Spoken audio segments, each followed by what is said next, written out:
En 2018, je visite une grande école publique Montessori gratuite aux États-Unis. En fait, ça s'appelle une charter school, pour ceux qui s'y connaissent déjà un petit peu. Et il y en a beaucoup aux États-Unis, et celle-ci accueille les enfants de l'âge de la maternelle jusqu'au lycée.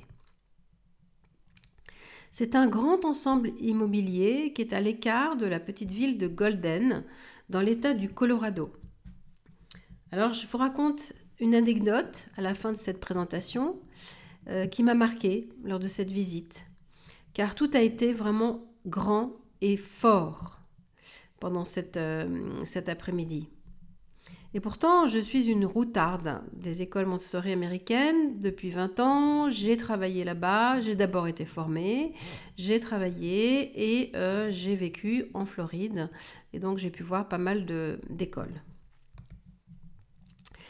Je me dirige donc dans cette école Montessori avec tout ce qu'une vraie école doit proposer aux enfants, aux familles.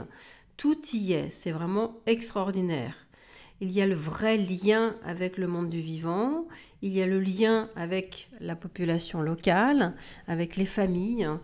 Tout y est, le portrait de Maria Montessori et même le chien de l'école qui dort paisiblement dans une classe, comme vous le voyez sur cette photo.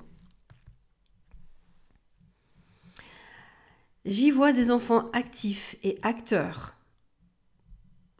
Ils s'occupent du jardinage, ils préparent les repas en cuisinant, ils prennent soin des animaux de la ferme, ils apprennent plein de choses.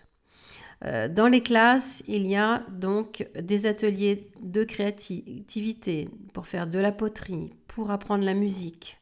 Il y a des installations sportives, il y a des animateurs spécialisés. C'est vraiment étonnant. C'est un vrai mirage en plein 21e siècle. Alors je savais évidemment que c'était possible. J'en avais visité pas mal, comme je l'ai dit tout à l'heure. Mais là, c'est une animation concrète et joyeuse.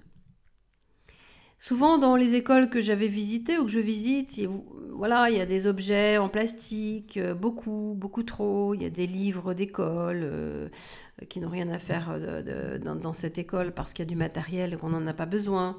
Il y a plein de petits détails en général qui me sautent aux yeux et qui ne conviennent pas. Mais dans l'école de Golden, là, j'avoue, les enfants, les enseignants, les visiteurs, tout le monde est sur un nuage. C'est du pur bonheur dont je m'enivre. Mais soudain, alors que je visite une classe élémentaire, j'aperçois un garçon de l'autre côté de la fenêtre de la classe. Je m'approche et puis, tiens, je me dis, on dirait qu'il est en train de bricoler. Mais qu'est-ce qu'il fait exactement ? J'ouvre la porte pour me rendre sur la terrasse de plein pied. Et là, je le vois en train de réparer une chaise de la classe qui est cassée. Il a des outils, il est seul, alors il y aura une fillette qui viendra l'aider, mais il s'occupe de réparer un objet abîmé de son environnement. Alors là, j'en reste sans voix. Et là, je me dis, la boucle est bouclée. Maria l'a fait, et peu de personnes le savent. Et c'est pour ça que je dois continuer absolument à en parler. Les enfants sont des abeilles dans une ruche. Il suffit que la ruche soit préparée et la reine bienveillante. Je savoure le miel qui coule à cet instant.